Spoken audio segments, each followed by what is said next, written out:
Ready for the mosh pit, shaka bra.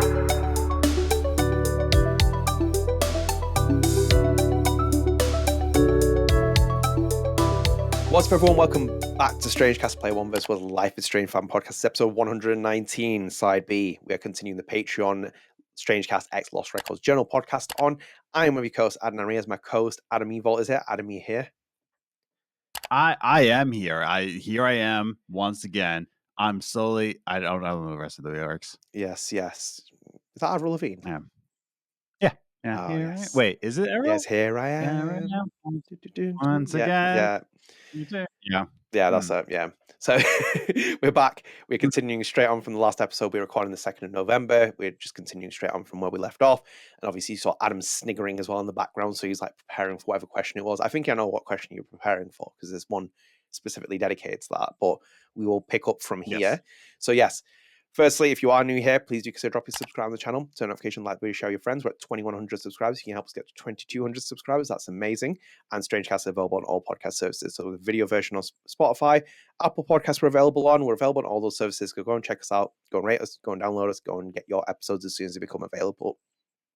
As I said, anyone who comes in new, Patreon episode is built by Patreon subscribers. We have one podcast episode that we dedicate to the Patreon supporters who greatly support us on this channel with other things that for services that we're trying to pull into place.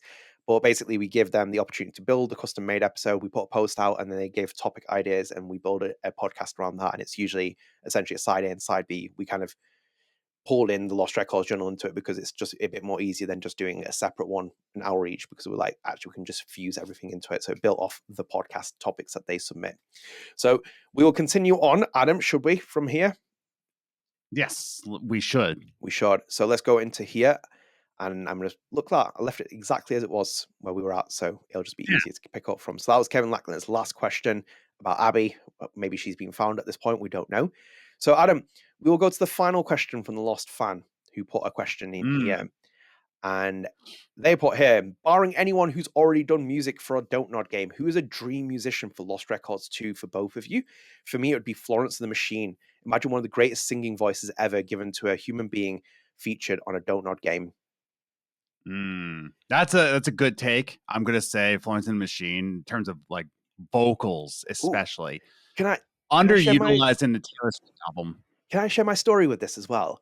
Because I actually got a good story. For this. Yeah. So yes, I agree with this take. This is an unbelievable take because first time I ever got exposure to Florence the Machine. Florence the Machine were playing Reading Festival in the UK in 2012, and she was on the main stage, and she was like so like eccentric in the kind of like Florence way. And I remember she's a showwoman. She's like a complete like commanding of the presence of the stage. And when she did like Spectrum and all the other songs that she did, like I just like I was like in awe of her like magic when I was watching. Because like I became a Florence the Machine fan because of that day, because we were waiting for who was in the day. I don't know, it was Paramore. It was someone on the headline stage. Someone was on that stage. She was on the lower card of it, which was on the main stage. And I was watching and I was like, oh my God, I was like, she's amazing. Like her singing and her personality and everything about it. So that's my exposure to it. And then on top of that, she did one of my favorite moments in any video game. And that's when she did the cover for Stand By Me. And it's in Final Fantasy 15. That opening sequence in Final Fantasy 15. Oh my God. And her music makes it so good. Final Fantasy 15, if you ever know me, I have a really mixed relationship with it. I think it's just an untapped. It was a project that thank God we saw it somehow. And it's more about the fact that the game just falls apart and at the end and it's just kind of tails off. But it's one of the games where I think like, what if? Because like the 4 character dynamic is amazing. But seeing Noctis and his boys pushing the car up the road and Florence the Machine and Stand By Me playing, oh my God, chef's kiss. But yes, Adam, I'll let you go back to it. Sorry, I need to share that. I saw this question, I got really excited for it. There was a specific artist that's in Death Stranding 2, and I'm trying to remember her name. And like Kojima, what's that? Is it Churches? Oh no, Churches is a good pick though. I love Churches is a great pick. Oh, Laura. No, Laura Mayray is the singer. Yeah, she's fantastic. Let me just like look up musicians. Too. That's interesting. Yeah. there was a musician. Oh, Caroline Polachek. Yes. Yeah. Definitely in that ballpark. I would definitely I'm trying to think of like a specific song by but if you haven't heard anything by Caroline Polachek, I don't know if she could. I don't know. But like I really do think that Caroline could definitely pick it. So I would definitely listen to more Caroline and then like make your call from there. But my dream musician, other than like I would love Jim Guthrie to compose for it. So if you don't know who Jim Guthrie is, he did Below. He did I'm trying to think more. Shoot. I'm being dumb right now, but like Below for me is like my number one like favorite thing from Jim Guthrie. But yeah, I would love him to be a composer for any Lost Records game. But yeah, Caroline Polachek is just like that's one person that's like standing out in my mind. Gus Dapperton, like I now that's not really someone like who would definitely do dream pop, but like if you ever heard anything from Gus Dapperton, that's I think that would really fit well into a Lost Records game. He could definitely do something more ethereal. So those are my picks. Those are some good picks, actually. I like that. Yeah. Oh, this is like how much budget we're getting. Has the war chest has Netflix signed up Lost Records and opened the war chest to Michel to get his musician? I was about to say, yeah, if they're getting Netflix money, of course they're going to get Florence and the Machine to do Lost Records. So should be great. What's Gus Dapperton doing lately? Has he put out a new album yet? I wonder. Yeah, it's quite an interesting one that to pick a musician. I know who I'd pick as well. So my pick would be at this point. You ready, Adam? Drum rolls, please. Okay. Yes. Is that a good drum roll? Yeah, mine would be quite obvious. It'd be Hayley Williams. I want Hayley Williams to make music with her. I love Hayley Williams. Oh my god, it's a shame that she's not doing more solo music. I think she said that this new album, The Ego, at the Bachelorette Party is kind of like the last one that she's doing as a solo run, which is even more devastating. I'm like, stop being a band woman. It's like, get your solo legendary female run going here. It's like I want that. It's like I just want Hayley Williams to make music. But I think like the work that she did on Petals for Armor and her other solo stuff, I think she could easily do solo music. I think she's easily capable of it. I'd love to see her compose music for a Lost Records game or a Don't Nod game as well. Give me Hayley Williams, Emma Myers, Michelle Coe X, Web Pickers Gill. I am in absolute heaven. I don't know who else you could throw in there. Throw Raul Barbe in there as well. Might as well like get the entire band back together. This is what I want to see. Like honestly, that would be amazing. I think like for me with Hayley Williams at least, not dream pop, but like has a good vocal range, amazing music style, keyboards as well, like very Ruth Radley-esque as well. Like I think it's like it would fare perfectly. So I think like Hayley Williams might really go to pick for a musician that would pick something like that. I don't really know who else I'd want to pick for Lost Records for music. I'm trying to think of composers and people, but it's kind of like slipping my mind at the moment of like people I'd want to do from it. I think Cast a Garden could do really well. Who? And make Cast a Garden. You know that guy. He's busy. He's got too many projects. I'm trying to look out for his well-being, so he's not going to take that. Yes, I think probably just Hayley Williams would be my go-to one, just because it'd be like a dream moment for me. Or Zed. I'd like to see Zed there as well. Michelle's on the DJ decks with him. Zed has said in an interview he wants to do video game music. Oh my god! Don't Oscar Gilbert open the war chest and throw it at Zed. Just make my dreams come true. When he said that, he's like, "Man, I would love to. I would love for a developer to reach out to me." I'm like, what developer hasn't seen that interview and be like, "We gotta get Zed. We gotta get Zed." Do you know what though? When you mentioned that, I completely forgot. Have you ever heard his remix that he did for Zelda, the theme song? Yes, that's because he wants to. Yeah, that's the introduction. He wants to. Yeah, that was the introduction I had through Zed. Was that because he became really famous because of that Legend of Zelda remix that he did? And oh my god, why has he never made music for a game? What? I don't know, dude. Oh yeah, he has the desire to. He's just waiting for a call, I guess. God damn it, man! Netflix, open the budget up to the man and get him on the project.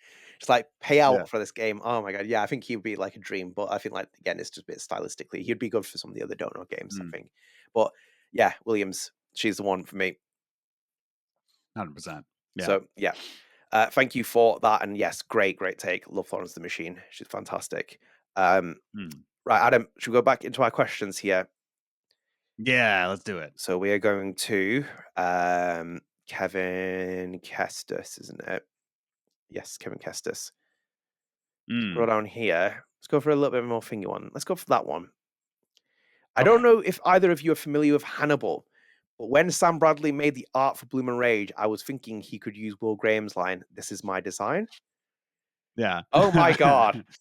Now, if you didn't know about me, my obsessions, along with Hellraiser, Gears of War, Life is Strange, Metal Gear, Lost, is Hannibal. Hannibal's one of my favorite TV shows ever made. I think it's one of the greatest TV shows ever made as well. Oh my! You know what? It's so difficult. I have to convince people to watch this show. I don't understand why people just don't watch it. It's one of the greatest TV shows ever freaking made. Brian Fuller's a genius. He's the showrunner of it. He did Pushing Daisies and American Gods. Do you at least give the T-Rex hands while you say like you should watch Hannibal? Yeah, I'm doing absolute cinema like this. Like I'm like, yes, like just like absolutely. Oh, it's so good, man. Mads Mikkelsen is such a great Hannibal Lecter. Like he's unbelievable. And then Hugh Dancy as well is just an. I've said this before. Hugh Dancy is my pick for Mark Jefferson. Make him Mark Jefferson in the TV show. Oh my God! And anyone who questions that, go and watch Hannibal. Like that Will Graham character in that show, they nail so much better than the Red Dragon interpretation from Ed Norton. Like that is just so much more better, and that show's just great. Lawrence Fishburne's in it. He is Jack Crawford.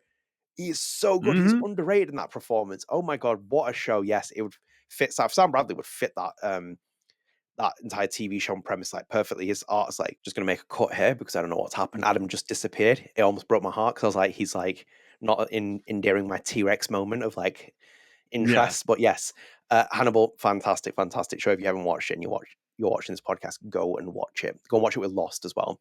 Two great shows completely. So yeah, that's that. Adam, should we move on? Yeah, absolutely. Okay, so let's go to Kevin Lackner. You want to go Life is Strange or one of the other ones? Let's go Life is Strange. We haven't talked about Life is Strange in a little bit. Oh, here we go. I like this one. Okay. We will where is he now? We will come on to that one in a moment for Chloe. Yes. Don't you worry. That one, Adam. Let's do it that one actually. Name a character / characters you would like to see in DE2. Miso. Well, we'd love to see Miso. And I would say, man, I really wish Deck 9 would just like utilize the characters they've built, and they've actually just like not just built, that they built from the ground up. Like they know the character, like Alex Chen being in there.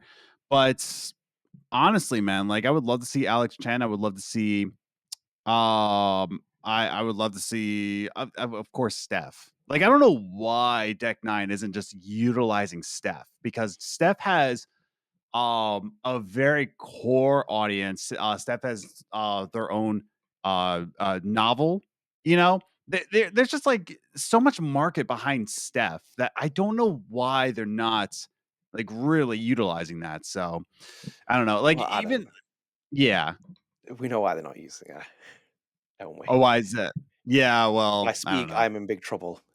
Yes, understood. But like, and I know that would be kind of like off placement, because like the first game in Before the Storm, like she's in Oregon, and then all of a sudden she's in Colorado, and then now you're gonna say like, oh, here I am popping up in Vermont. So Yeah. Yeah. No, I think you make a fair point. I don't want, like, because they're making an expanded universe, then characters don't really overlap, barring like the comics and the missed opportunities. Just like because with like yeah, now we're in Vermont, like we're in another coast of America. So I don't understand. Yeah. is Bernie Sanders a character? I'd like to see him pop up in it. I would love to see Bernie Sanders in this. Yeah. Yeah. Oh God. When they make a character, Kevin, that question comes across like I'm excited to see what comes next as well. It's like, who do you want to see come by? Who should we character assassinate whilst we're at it? Should we get Warren or like Victoria? Someone's come by. You know, anyone who's more interesting than the certain characters that made in this last game. Anyone barring that, I think. Like, I would love to see probably I don't know. You missed that. You lost that.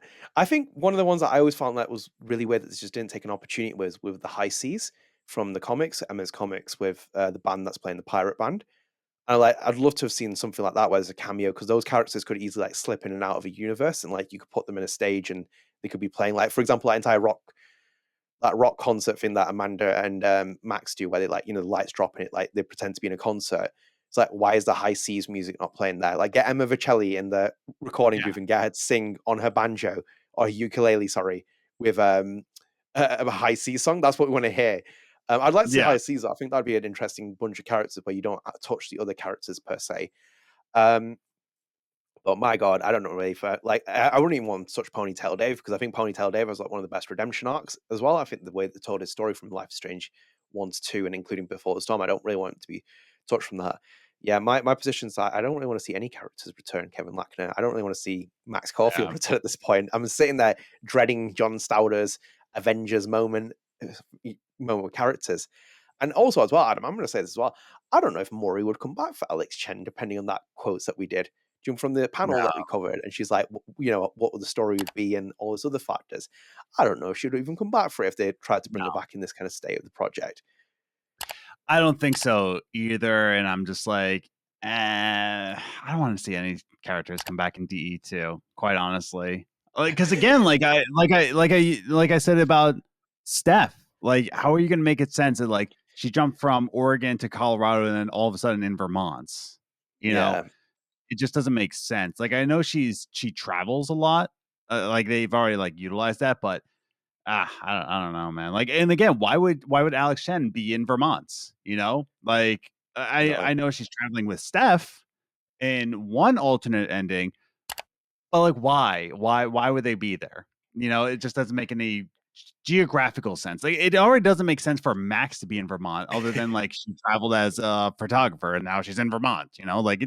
Like Vermont as a setting just didn't make sense entirely. Yeah, it's kind of just out there. It's kind of like, right, while we're like literally on a different part of the US, and then we're just sitting here with Max. It's like, why has she gone here? What's good? Again, we didn't set up for these things. Like, you need reasons and things to set up for them and make them more valuable, rather than just being like, oh, Yasmin invited her down for that. It's like, we need to know why she's going there. It has to have value to it. It's like, look at Life is Strange 2 and where the Diaz brothers go and the locations they stop in and stuff. It's like, come on, we have to be a bit more nuanced with the storytelling. So Kevin Lackner, I'm refusing to answer your question. Maybe Vin Lang, bring Vin Lang back.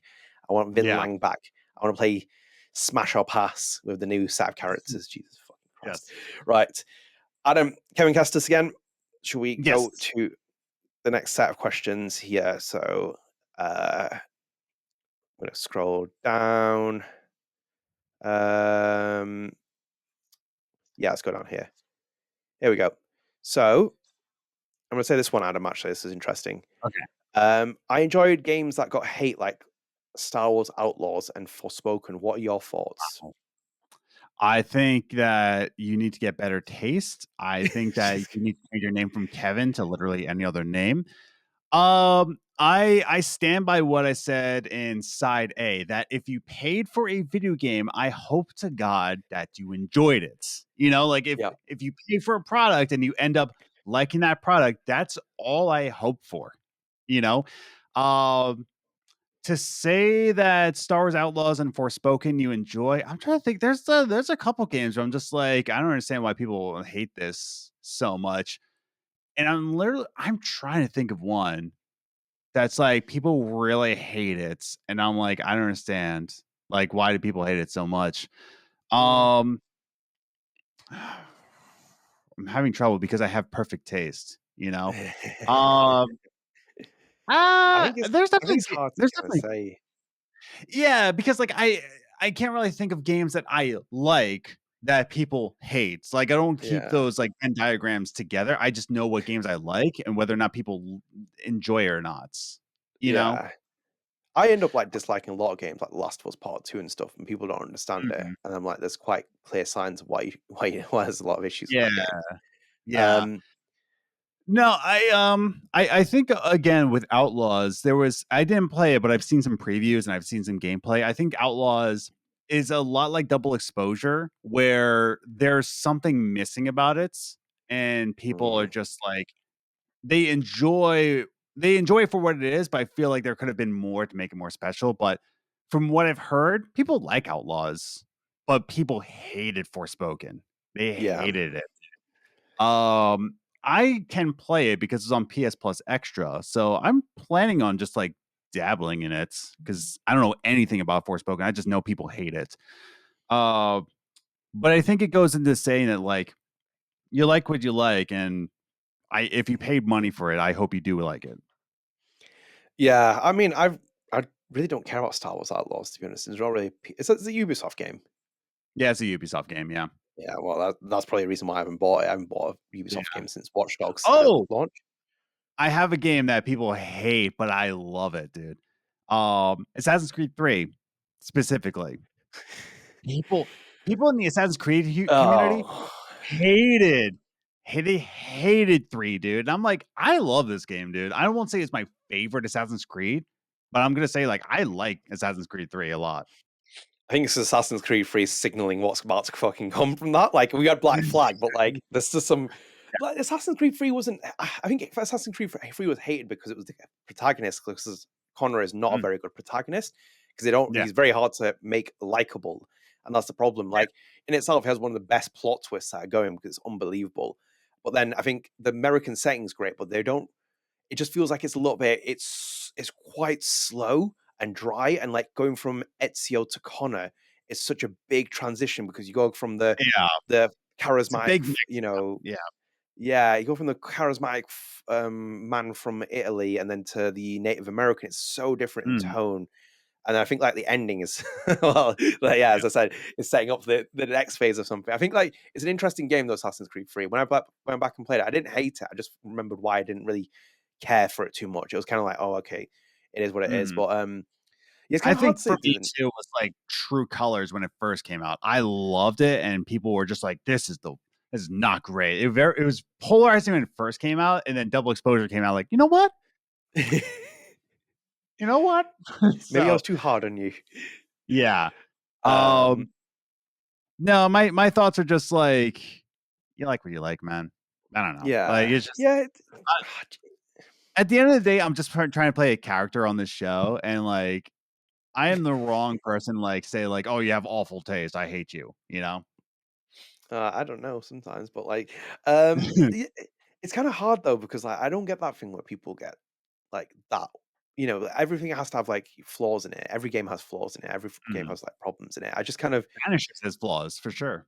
Yeah, I feel like all games have it, and I feel like one of the worst parts is when I see people trying to defend the things they like, because like the Last of Us Part 2 rhetoric with like you don't like it because Joe died, and the same with Double Exposure, you didn't like it because Chloe died. It's like, I'm like, just that's when you need to get off the internet because you can't actually make a comprehensive argument to understand why people don't like something.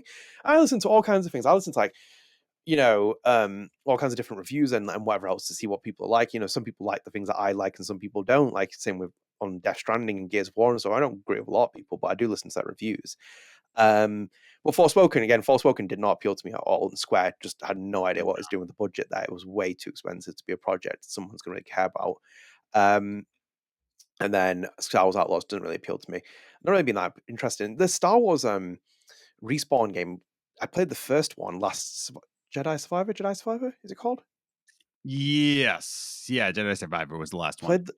Played the first one, and that disappointed me in parts because I was like, I didn't expect it to be as Souls-like as it was, and it became too Soulsy. I was like, I expected a bit more like action based and like maybe Force Unleashed style, if that. So yeah, bit of a weird one to be honest. I feel like they still need to crack the formulas for those kind of games, but as you will. Anyway, should we continue on to our next question, Adam? Oh yeah, let's do this. Let's go to Kevin Kestis here. Kevin Lackner. Let's have a look. I'm gonna go with let's go for a little light toned one. Adam, this is in your backyard. Oh no, actually, here we go. Look at that. Here we go. Ooh. Missed you guys during your well earned and well deserved rest time. What I really, really missed was getting roasted by Adam. So please do your worst. I mean, how can I do any worse than like what a mirror would do to you, Kevin? I'm trying to think of like what I could do worse than being named Kevin and having to walk on this earth with that stain on your face. That was awful. Do we not establish? Oh, God. I mean, I've already established that Kevin Lackner is God's least favorite. So I've already established that in the comments. So I stand by that. You are whatever God you believe in, that you are the least favorite of that God. So, props to you for still getting out of bed and going on with your Jesus. I didn't even sign up to this. You signed up to this roasting, Kevin Lackner. You don't ask for roastings. You just get roastings during the process of this. Boom, but boom, roasted. Man, I was so much better at roasting in my middle school days. You were, yes. That was when you were roasting from Shark Facts as well. You were throwing people like, his on throwing stage. people to the sharks. Yeah. Boom, you don't know nothing about sharks, and I know everything. Boom, roasted. No, well, thank you, Kevin, for the comment as well. Yeah, it was nice bit of time off as well. I think when you do the podcast every single week, you kind of sit there thinking you're like we're heading towards a doom spiral and a lot of things. And yeah, it's a lot. I think that's the thing. I always say to Adam, this is just something that we do as a hobby, and it'll always be a hobby. It can't go more than that, because it's you when you start turning hobbies into jobs and stuff like that, oh my God, you start to really resent it, and it's it's not something you want to enjoy. You want to kind of come on the podcast and really enjoy talking about things. You know what I say to everybody? Because again, by the way, I did the maths, and in the last 6 months, I've written 50 tracks.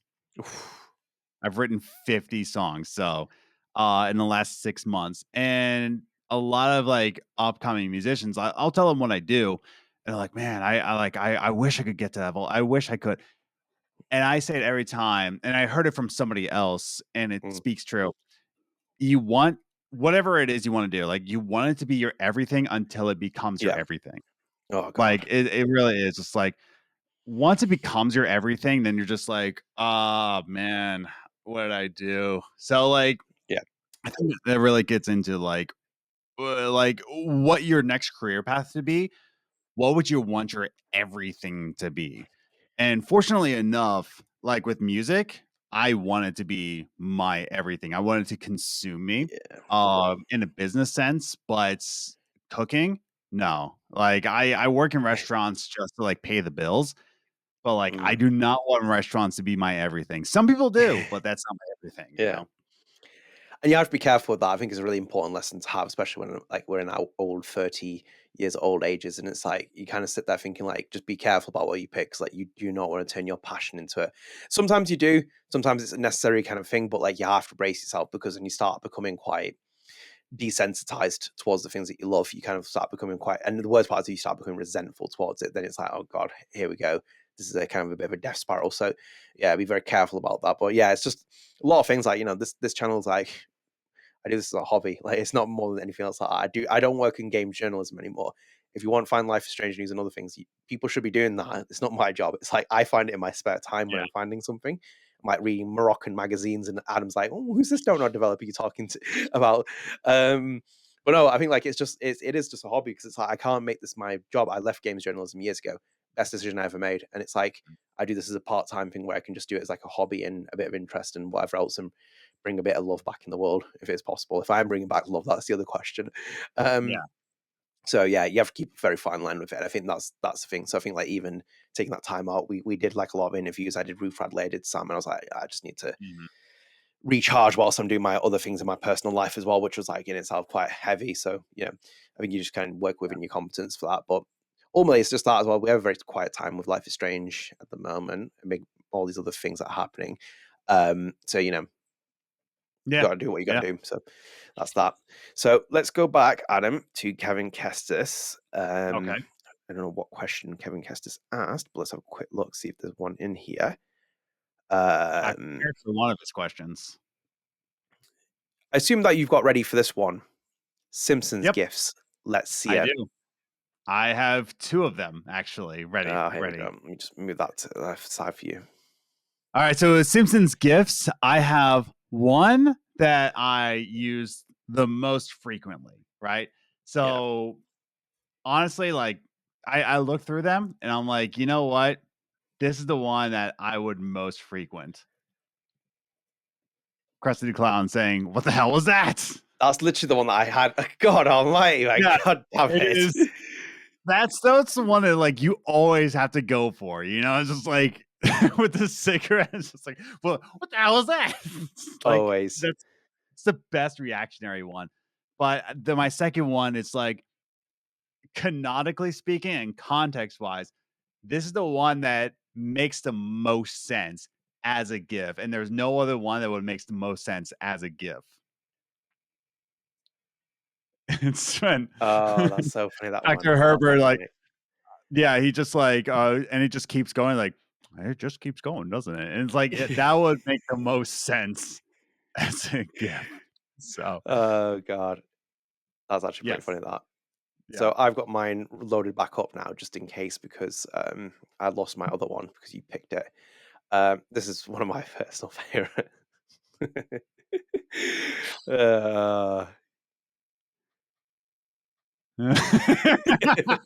Which is Dr. Hibbert with Bart's twin brother, and he punches him through the frames. I look into your soul, and it's just an empty frame. To Hugo, his brother. Yeah. Oh my Yeah. god, that was a great episode, dude. Oh man, this is again this peak Simpsons, man. This was like peak era of Simpsons. Like, you don't get the TV. They're in season 36 right now. It's just too much. Oh my god! You talk about The Walking Dead before you talk about Simpsons. Jesus Christ! I remember I was listening to a podcast where they're talking about the Simpsons movie number 2, and they're like, "Let the voice actress from Marge rest." Have you heard her recently? I haven't heard her recently until Simpsons is coming in Fortnite. Is it now in Fortnite, baby? Simpsons.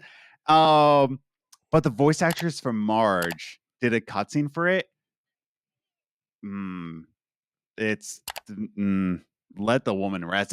I'm not gonna say like it sounds bad, but you just hear it and you're like, let this woman rest, dude. Like, it's a bit much, dude. Like, a lot of these voice actors, they've been doing it since what, 93, right? Yeah. I want to say. So they've been doing this for a long time, man. So it's crazy. It's crazy. Happens. Yeah. It happened recently. Hank Azaria, like, especially, man. Like, good God, putting in the work for that. So yeah.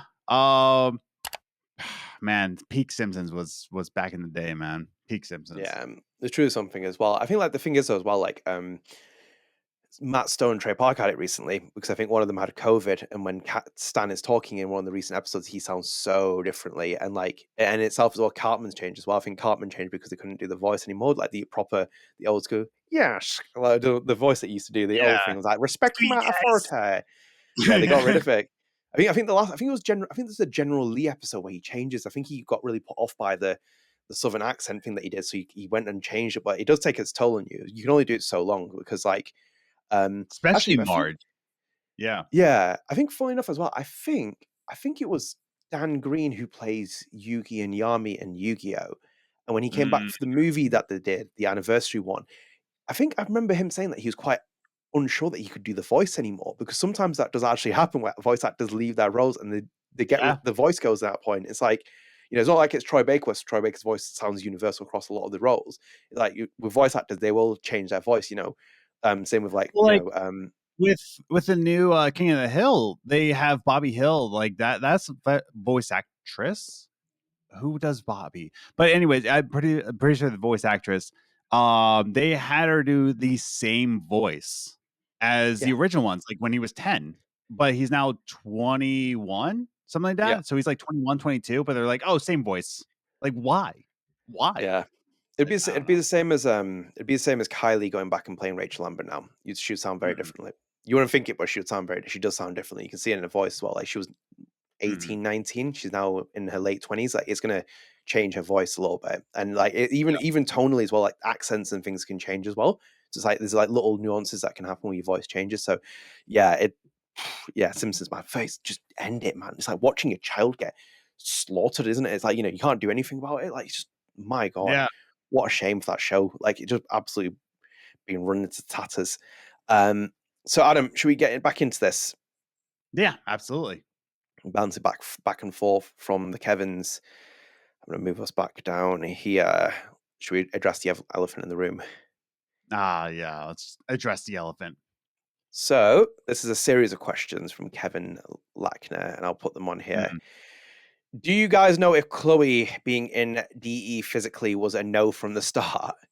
How big in percentage do you think are the chances for Chloe to return physically in a new Life is Strange game ever? Would you like to see her again? So, I would like to see Chloe again for sure. By Ashley Birch. I would love to see Ashley Birch go back to being Chloe. Absolutely. But yeah. I'll let you take I'll let Adnan take the lead on this one. Would you like to see Ashley? Would you like to see her again? No, because like the way that they're going with things, I don't want to see her again. Like they're not going to give Rihanna DeVries autonomy to do the character. This is not going to happen. Like getting Rihanna to rehash the lines of Ashley Birch was just not very good effect in the first place for double exposure, and the sound was not very helpful in that capacity. So I'm not inclined. Like look, Chloe's already been character assassinated in double exposure, and so was Max, and so many other characters. And Adam said it I think you said it just on the peak of double exposure's release afterwards as well. I mean, sorry, in the aftermath of it, and people were like, bring her back, and some people thinking, I think what you said was that it's going to age well, because like, be careful what you wish for. If they bring her back, they're going to make more of a mess of this, because like the parameters of the story are already like condensed. Like you can't. What are you going to do with her? You've already made a damaging impact from what you were going to do, because you didn't even actually make an effective approach with like how you broke her up. We'll come into it in a minute. But like, I think there's too many risks, man. They'll do it. I just couldn't. Yeah, reverse order as well. How big of a percentage chance do you think Chloe will physically return Life is Strange game? It's probably like 0. You don't think they're gonna bring her back physically? 0%. 100%. Really? In a new Life is Strange game? Yeah. I mean, with Rihanna DeVries, okay, I'll bring it up to 25%. 25. I'm very much convinced they're going to bring her back, because it's just a matter of time of how they do it, because it's new Life is Strange. I think he's talking about straight as a double exposure sequel, in that, not just as a new Life is Strange game. Yeah, for double exposure, I think it's a 0% chance. Really? 0 to 25%. Yeah, I don't think it's likely, dude. Like physically, like we're not just talking about like a memory. Like I'm talking about like as Chloe as a character, not just like as a flashback, right? If we're talking about like any kind of Chloe, right? Any kind of Chloe, like Chloe just makes an appearance, brings it up to like 50, right? Well, if we're talking about like as a character within double exposure, I'm gonna say like 20%, dude. Maybe 20% chance. See, I think it's too hard to say that now, that low, because the pivot can happen at this point. The way that they end double exposure, it's like it opens room for the character. I know Rihanna DeVries was doing a motion capture project and also facial capture. They put that on their website, and it's like they will bring Chloe back in some capacity. Whether it's a big role or small role, that's the big question you have to ask yourself.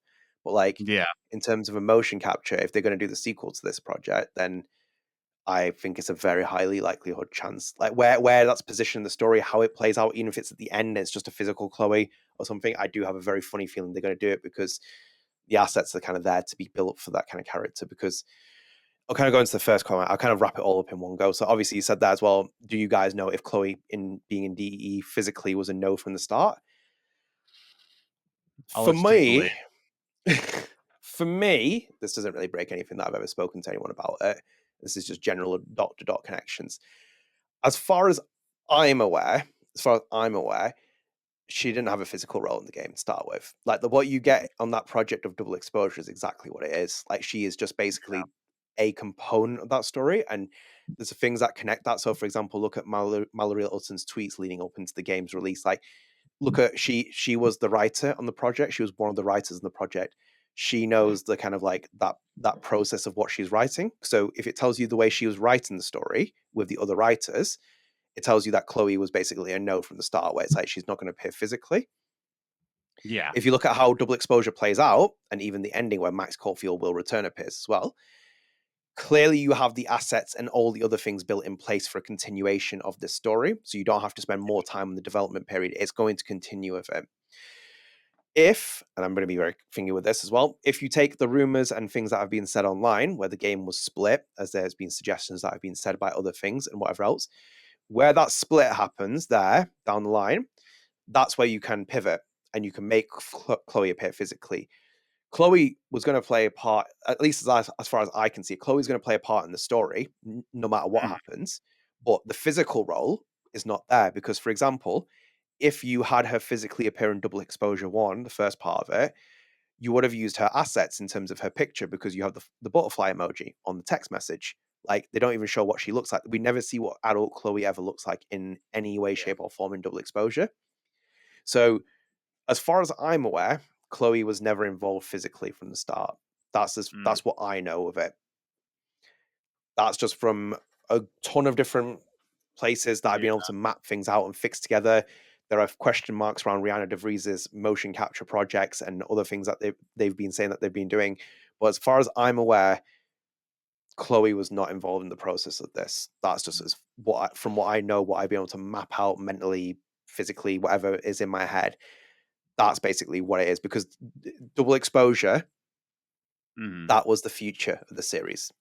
That was the future. There was more in it, which maybe at some point I'll have to try and explain. But like, Double Exposure is that. You've seen it. You've seen Welcome to Caledon. You've seen all the other material doing. It is a story which is there, and we have Max Caulfield return. So if they splintered it as they have done, you've drawn a line. The assets are all here, so all the assets can be built because it's telling you the story is continuing this direction. Look at the way the game ends. Safi goes off. Diamond reveals powers or whatever she reveals. Max has a situation, etc., etc. They were continuing this story on. Even we point out the Felice Kwan's comments as well to you in the press release that said that there were more stories planned, more adventures, etc. But as far as I'm aware, I didn't hear anything about Chloe being physically involved in the NDE like ever at any point. That's not even telling you from other people. I think that's been through tons of little dots that I've been able to connect. But yeah, very, very much not has a role there, like from what as far as I can tell. She would have been there from the beginning. People were trying to do this from the very early parts of Double Exposure. Yes. They were trying to say like, here's this is how the story's going to play out. This is what she's going to do. If she was there, she would have appeared. And there were quite a few opportunities for them to easily put this into the story, but did not do that. So, yeah. You're looking very busy. No comment. What are you doing? No comment. He looks like he's looking at Simpsons GIFs there. No, I was just checking an email I got. So, of course. So yeah, that's as far as I'm aware. I'm waiting to hear back from one dev, so I thought that was the dev, but no, it was not. Okay. Yeah. There you go. So Adam, you are not physically appearing in that project at this point so far. So no, yeah, I'm actually working with 4 different development teams. So now, yeah, it's all indie, so it's not like a lot of back and forth. But I'm just like, okay, which project's here? So yeah, right. But yeah, so no comment from me. No comment. No comment. Yeah, but I will say as well, like, be careful what you wish for. It's Adam's famous last words. It's going to come back and haunt people because if they see Chloe back on back and it doesn't deliver, you might win back some price field. I don't think you're going to win back a lot of them at this point. There's a lot of damage that's being caused here. I don't think so. That's what I mean. I everybody keeps saying like, no, that you fix it. I'm like, stick your heels in. You did what you did. The more you try not to, the more you get Force Unleashed 2. That's what happens when you don't stick your heels into the ground. You get Force Unleashed 2. Okay, that's all I'm gonna say. Yeah, I don't hate a lot of games. I hate Force Unleashed 2. Well, there you go. Pivots are really dangerous, man. They're really dangerous because if you as Adam says, you stick with your convictions. You've done something. You pivot. You're opening up all kinds of. You might be keeping a can of worms open. That's the other argument. It's a flip side. I can see it from both sides. Where it's like literally, you're damned if you do, you're damned if you don't. And I think you're basically in a lose-lose situation. I've said this before. This project is, if they plan on releasing this Double Exposure 2, which is what a lot of people think they're going to do, it's not going to end well. It's not going to end well. No. I never labeled a lot of things unwinnable. This project's unwinnable. This project was unwinnable. Is unwinnable. The first, if I was John Stauder, and it was even John Stauder in director's chair, John Stauder came in late, but like, if I was the original director on Double Exposure and I was handed this project in the brief, I would never have done it. I would have sooner walked from the studio because there is no way you can win it without that situation. If Chloe Price is not being factored into the story in a physical form, you've lost one of the endings at that point within like a physical realm, because even telling that story off screen, where it's like, she's not seen, it's too hard. It's too hard. You make too much of a mess from it. So as I said, you've character assassinated off screen. Should we bring her back on screen as character assassinator as well and cause that? And it's also a bit of a weird one as well, because like even with Rihanna DeVries' situation, because if Rihanna DeVries reprises Chloe for a physical role as well, it kind of tarnishes Rihanna's reputation as well in terms of like playing Chloe again. Because if this game bombs, it's like, that's out of Rihanna's control. Because it's the same with Hannah, for example. If Hannah didn't reprise Max Caulfield, God help the actress that would have got it in another timeline of events, because like that would have ended well in any way, shape, or form. So, yeah, I'm going to leave it at that. I'm not going to tell you everything I know because I'll be in trouble. So, but as far as I'm aware, no. And there's other things, other claims and stuff that have been said online which have backed out. But the writings on the wall, though, there you can see clearly that she was never involved in the beginning of that. And yeah, Adam's face sums that up. So we'll move forward with this. Yeah. Adam, where are we going to? Kevin Kestis. Let's go Kevin Kestis one more, and then one more from Kevin Lackner, and then we'll wrap up here. So thank you for all the questions as well. Try to get through as many as possible. Let's go with that one there, as you can see. Kevin Kestis, I just completed all 8 seasons of Dexter. Thoughts on the show? Also, people were saying prime Michael C. Hall looked like comic book accurate Daredevil. Yeah. I mean, okay, so I'm a Daredevil hater, right? Why? Before conservatives in America took over Punisher, I was a massive Punisher fan. Like I remember the comics where Punisher went to hell and became a demon in hell, and that comic series sucked, dude. But Punisher hated Daredevil, and so I became a Daredevil hater. I actually have. Hold on. Can I hold on one second? You say your thoughts. I want to grab something real quick. I don't know what he's doing there. He's just it would set him off here. It only takes like a chain of events of like something to set him off, and he's run off. Just see a chair on the screen for people. I'm just going to commentate and fill the gaps in here. I hope you're all doing well. And I don't know what he's doing here. It's going to be interesting. Oh, his Pokemon blanket looks pretty nice. Everyone just saw that. Here he goes. So when I say this is just part of. This isn't all of it. These are when I say I did not know that. Yeah. When I say I love Punisher, right? When I say I love, this one. Oh, I wonder if this is a revelation for me. Yeah. Hold on. I want to see because I have the series where he goes into the world of Archie. So did the Punisher come after the Sharks, by the way? Just to check. No. We have one signed by Dave Howe. Wow. So yeah, that one's a special one. I have the 100th. That might be still in my pile over there. I have many, many more. Dude, this series, Punisher: The Final Days.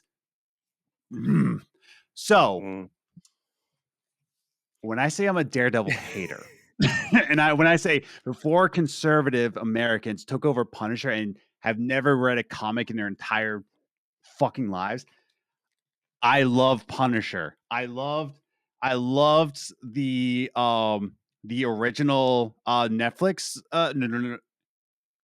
Netflix show. Yeah, the Netflix. Yeah. So I thought John Barenthal nailed Punisher, dude. Yeah. Loved when they brought back Bonesaw. So I'm autistic. Yeah, but that's a revelation for me. Thank you for the question, Kevin Kestis. I just learned something about Adam that I had no idea about. Adam, can you do? Yeah. Oh, could you do me a favor? Could you leave the box next to an open window for me, please? Next to an open window? No way, dude. Try to bring out. Hold on. Let me just do this. Set him off here, man. I've never seen anything like this. This is the first time for everything on the podcast. Just like gnawing away like an animal, like rah, just digging through the box.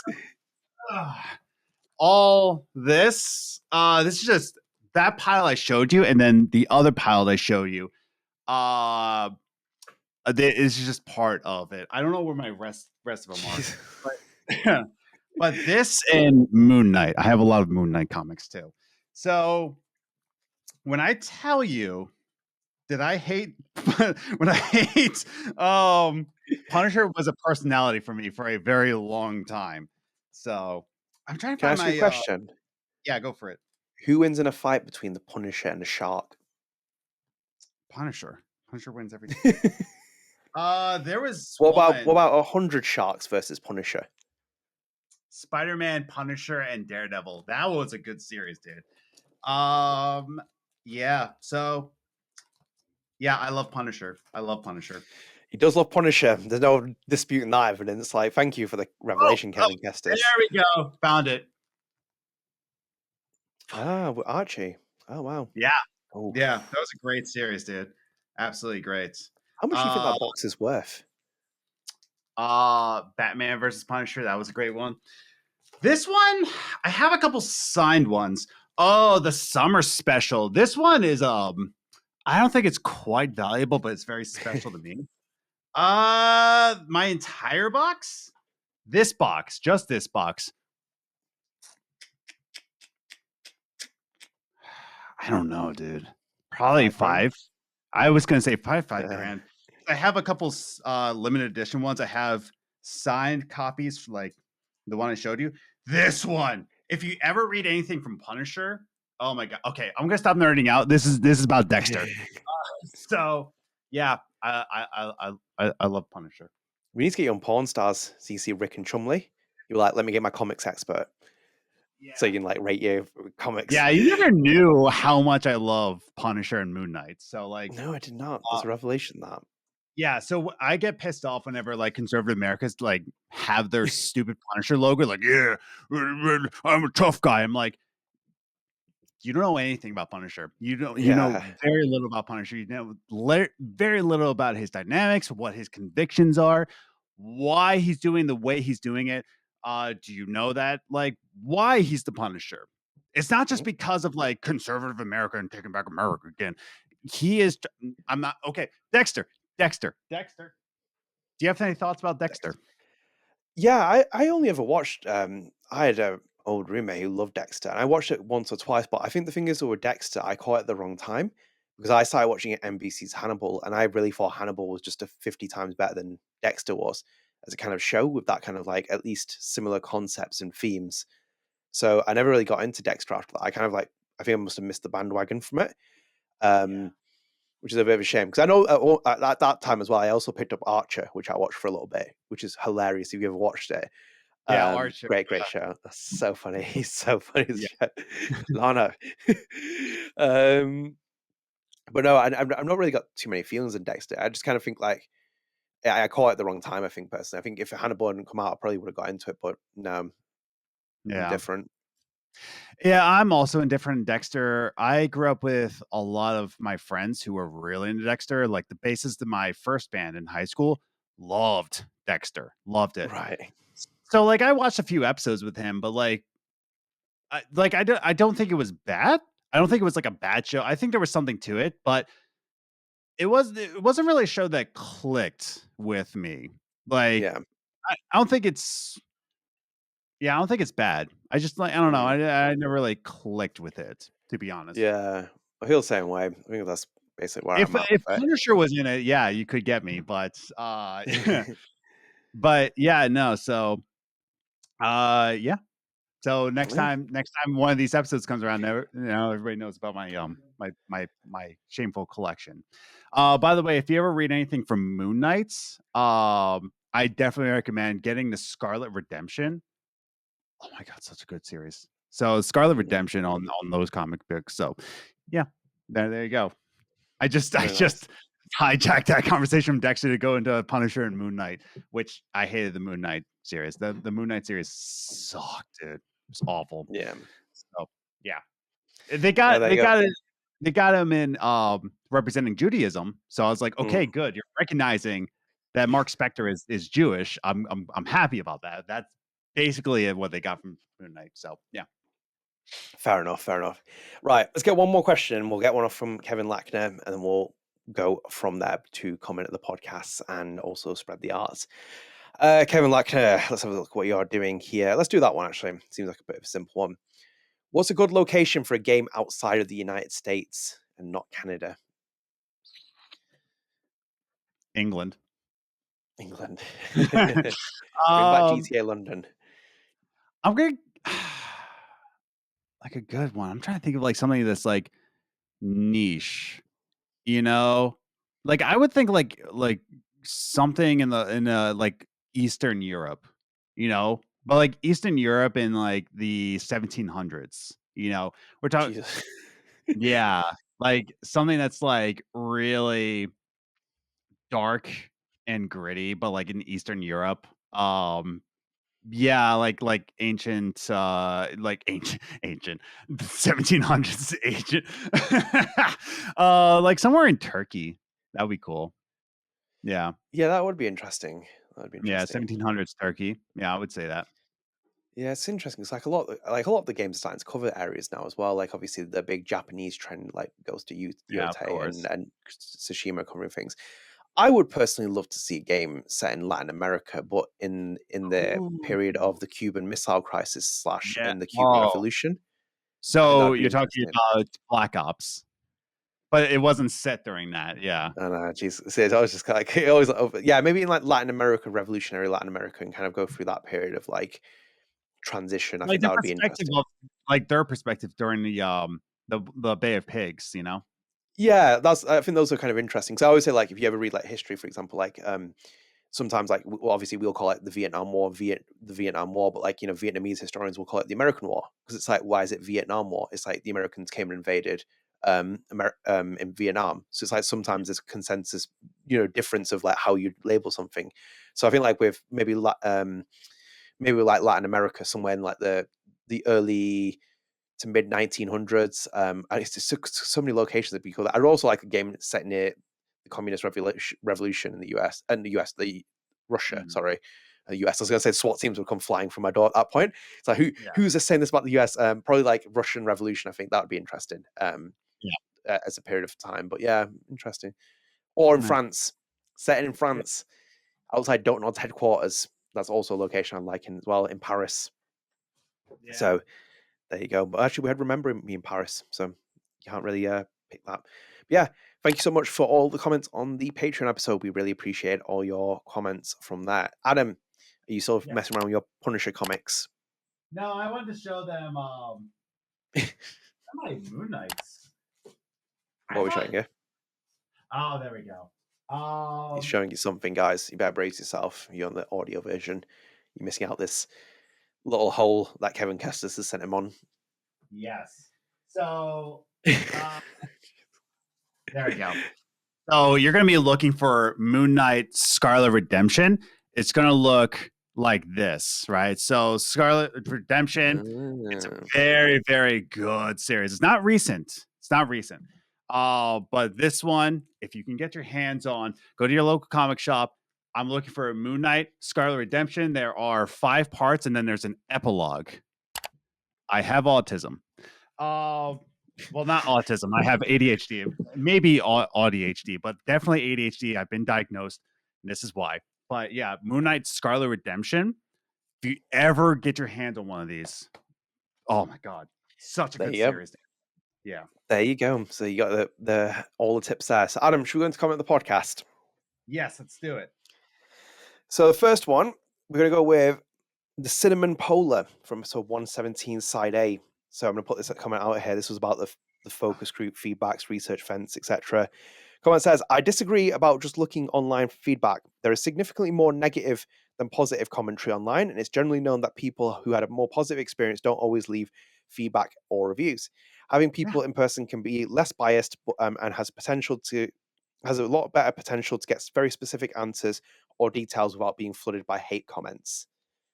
Which 100% agree, just because the algorithm specifically puts out more negative. Like they want it more negative because that gets more interactions, and the more interactions you have, the more people will come on. That comment is 100% true, because if you're looking for positive, most people who have a positive review, like Kestis said that he liked Forspoken, right? Yeah. And you have all the time, or even like that one commenter saying like, I like Double Exposure, I like Forspoken. You're almost like afraid to put anything positive on the internet just because you'll get like so backlashed. But like, yeah, like I see your point in saying that, like, going online for comments won't necessarily. So like I can get behind that. So apologies for me for suggesting that you go online for comments. So yeah.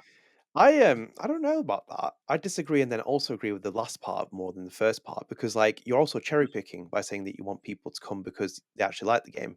Because like people, there've been other comments as well saying that like when people went to the London group as well, like 50% of the people like didn't like double exposure. So either way, people are going to turn up with some kind of agenda. Like you can't really change that.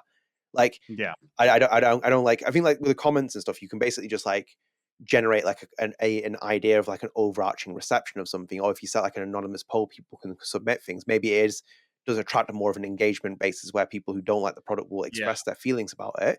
But then you ask other questions. You go on like retailers' websites and then you look at reviews where they're glowing positive, and then it's marked with saying got the product for free, and it's like I wonder why you've given it a glowing review. It's like you got it for free. It's like, did you pay for it? It's like, how is that an endorsement or something? I agree with it, with the certain parts of it. I also don't agree with it because you're also still saying that because people are going to the groups that they're not going to get pressured to say, they're going to be free to speak their mind and stuff. Isn't that just creating the same cycle because you're getting the answers that you want from someone because you want people who like the game to be there? It's like, it's a lose-lose situation for me. I'm losing the situation of saying it online, but I think it's lose-losing either way because the second part I agree, which is something that I looked at in terms of focus group, which is that you can ask specific questions. So you pre-screen people to start with, and then you ask specific questions afterwards because that's something that yields from focus groups. I'm still waiting to find something that has come from a medium, which has enjoyed focus groups. I know they use focus groups in history for things relating to World War and whatever else. So that's all come into play from it. But I still find it very interesting in terms of games because there's that Last of Us 2 comment that we read on the podcast last time and other comments that have appeared as well. And it's like, if you don't like something, you're not going to like it. And another comment I made was like, I might just turn up to like, the Wednesday focus group for Netflix, and I've never watched the show, but I'm like, you know what? I want to get paid $500 because it's the easiest payday of my life, and I'm just going to send all kinds of things. It's very hard to do it because you lose situation from it. Because for me, in the UK, they do a show called Question Time usually every week. It's like an audience poll. So like they set it up in the UK, you go somewhere to a location and it's hosted by the BBC, and they basically say like the people we have in the crowd are based on the political divide of the map of the UK. So it's like we get people representing all of the UK. How do you know that? How do you not know the guy who's sitting in the crowd who says that he votes Conservative, didn't vote Labour or something? People lie all the time, man. This has been proven in history time and time again. I can point you examples out. 1992 politics election, UK, they were like, Labour's going to win or it's going to be a hung parliament. They were convinced on it. John Major wins like 14 million votes, becomes prime minister. The Conservatives carry on another term. It's like people didn't want to say it because they voted Conservative quietly. When they were interviewed in an exit poll on the way out, they were like, yeah, I voted for Labour. And they walked out. It's like people lie all the time, man. It's very hard to sample something from this. I agree with the premise because it's like you can get people to come in quietly and it might be that. What if like I turn up and Adam turns up and it's like, the person that likes double exposures there and we like start like, punching down on them, like you're going to be in a lose-lose situation there. And again, it's like, it feels like you're cherry picking things. It's like, okay, cool. We have people who like the game and who don't like the game. And who's going to have the most vocal voices? Is it going to be Price Fielder X who's like furious, or is it Vin Lang tongue loving fan here who's going to like praise the game for whatever else it is? Oh, the people that ship Vin as well. That's just weird. Oh, God almighty. Agree and disagree. I like the last part though. I think it's very much about specific specific answers you can yield from focus groups. But then again, what do you do with the data? What are you going to get from it? Yeah. But point taken. Focus groups suck in general. Yes. And then the next one is from Schwitt, SCHEWITT. I can't pronounce that, but I'm just going to say it as it is. So this was around our re-review of Double Exposure, Adam's favorite entry in the series. And this comment says here, the vision was initially strong with the first few episodes, and then it fell apart hard and fast. Incredibly poor management for this project, and the publisher pressure making a studio produce something that would never be able to meet fans' expectations. Let's put that word allegedly in there, just for lacing that in there. I feel so bad for the writers. There is no room for slop when it comes to reviving a beloved character like Max. It could have been incredible, but had so many issues. It has likely ruined the longevity for the franchise, not to mention sour pricing model with the very early access cosmetics cat content. Ugh. Yeah, hit a lot of points there. Like a lot of points. Yeah. That's the thing. It started off strong, which is why they gave the first 2 episodes 2 weeks in advance, because like why pay influencers when you can just like tell people they get paid, they don't have to pay, they get paid, and they know that the first 2 episodes were strong, and they're like, oh, okay, let's see where we're going here. And then people see it from online and they buy it. And then they knew why they were hiding 3, 4, and 5, but they were going to give away. I'm going to say they were basically giving away episodes 1, 1, and 2. You know, more or less, yeah. The strong, because it's weird as how it ends. Then you look at like the kind of funny review event that they did afterwards, and we were talking about all the different previews and stuff. And it's like it was setting this really glamorous thing up, and it's like just wait for the second half to come out because this is going to end in tears. And you saw the leaks and all the other stuff that happened with it. It's kind of like, yeah. It was not. It was just there's too many. This project only succeeds if you give autonomy to whoever's creating it. Like they have to have full autonomy. They have to be able to create something which is not under any parameter without anyone kind of like guiding the project. It has to be full blown because there's so many ways Life is Strange as sequel can go in different directions and all the different factors that come into play from it. Too much red tape, too much bureaucracy. You see the game, you see the thingy. I don't even think the writers I think the writers are at fault for a lot of the project as well. I will 100% keep saying that as well. And I think, I'm not going to name names, but I think we've spoken about IGN's piece, we spoke about Zach Garris and stuff. I think people gloss over those comments very badly. And I'll say it again one more time. I've spoken to a lot of people. I've not heard a single person ever say anything bad about Zach Garris. Until someone says that to me, then I'll change my opinion on it. And I gauge it from both sides that there's a lot of problems and conflicts with things. And by the way, as well, let me just preface this. Off the record, I've been told those things as well. And it's through people that I can speak to about those things about Zach Garris. And Zach Garris staunchly denied what was being said about him. But I think you're speaking as a journalist reading that article. And it's just absolutely. like, it will be like me going up to like a restaurant and being like, hey, this is a mess. And I can tell you why because of my expertise. Yeah, and I think that's the IGN piece. There's a lot of questions around that piece, just the way it's done, and a lot of things that was said in there, and everything else of it. And it's because, like, for me as well, it's a lot of face gospel value that people take from certain accounts. Like, yes, there are claims that are made in there, but equally read the other side of the claims, because when Garris, for example, that one quote, and I'll keep pointing out to you as well, when he says I had the real writers in on the influence of True Colors. Look at True Colors. This is why True Colors got a mixed reception, because the writing in some of those places was god awful. And you kind of sit there thinking, oh, actually, this guy who had a lot of Life is Strange experience came back and did the project. Garris was a massive influence at Deck 9. Oh my God. Like I remember learning a lot about Zach Garris's influence at Deck 9. And you could see that he was missed on this project, for example, in terms of like a lot of the other things. But again, as I said, there's a lot of different room here for the conversation about who said what and what happened. And, you even said it as well, Adam, that he was towing a line on a lot of things, which I think that's where he was. He was like towing a line on a lot of stuff. But the writers are equally culpable on this because they wrote the project. They wrote what was happening. They've said everything else. There was no accountability from it. I think Deandra Warwick has put something on LinkedIn before in the past. Mallory Litton put tweets out there. You've seen the reaction of other writers. It's kind of like, there's no accountability, man. Same with John Sauder. Like, how furious was that every time we caught about a podcast? It'd be like, all right, here we go again. You see the comments. It's like people like, does this man have no accountability for what happened? It's like, well, you're reading his comments there in the in the interview that he's doing, all this kind of thing. I think it's just really there's a lot of things with this project. There's a lot of things with it, but like again, and I'll hold myself to it. Like, go read the IGN piece and go read the other things. I've spoken to a lot of people in my spare time where I have spare time, and it's just I'm still connecting dots that I don't have answers to, because like, my God, like it constantly changes. So trying not to dig myself too much into a hole. But yeah, very much spot on in the comments there. I think you said a lot of things which I think I agree with there as well. The cat content was so destroying. I hated that. That was Hannah Tell's favorite piece of content, and they fucking span it off commercially, and they ran it like some thing. It was like, all right, great. The lead actress still ads on the game. Like, you end an episode, it's like, oh, what if you buy the cat content, guy? And like, it's God, it's just so weird, man. The cat content actually works in certain places. Well, you cut it from the game, and then people don't know what it happened. Because like, here's the thing as well. Do you remember we said about Loretta not being at the end? So Loretta isn't the end of the game. She's in like a corner tucked away, because what happens is, obviously, if you have the cat content, she takes the cat away and goes away. But then otherwise, because they're planned for the opposite contingency, you don't have the cat content. She's like parked away in a corner somewhere that you can speak to her. So you're like thinking like, what? Like, what are you doing here? yeah, I'm not going to go off. I'm going a podcast without going off on a tangent here. So yeah, thank you for the comment there. So yeah, make of things as you will. I'm sure we'll hear a lot more things as it comes. But anyway, Adam, spread the arts. No more spread the spooky arts, spread the arts. Mm-hmm. Well, let me go through my comics again. No, I'm just kidding. I just already said it up.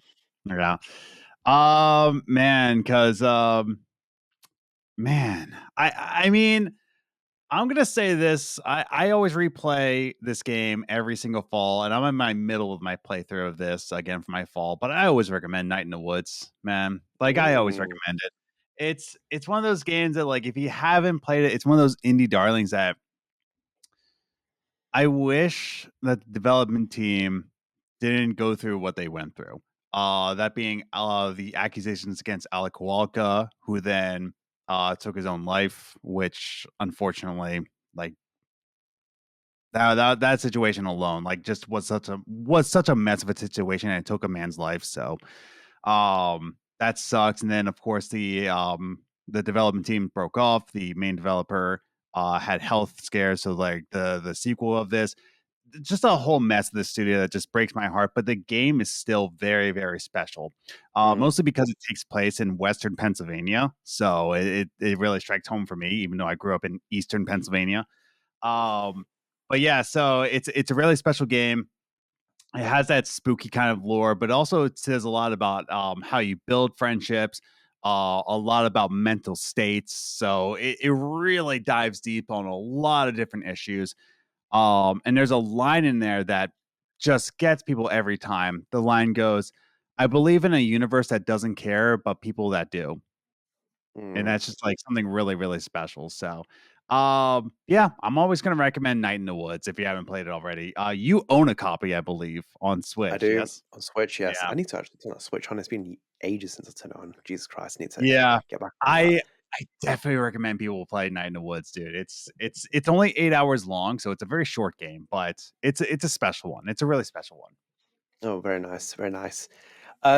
So for me, I'm going to skip my pick. I'm going to give Tessa Rose Jackson another plug here because, like, Oh, we've talked about it on the other podcast, but she is doing a tour in the UK and she's an independent musician and all about the Bandcamp, all about the support.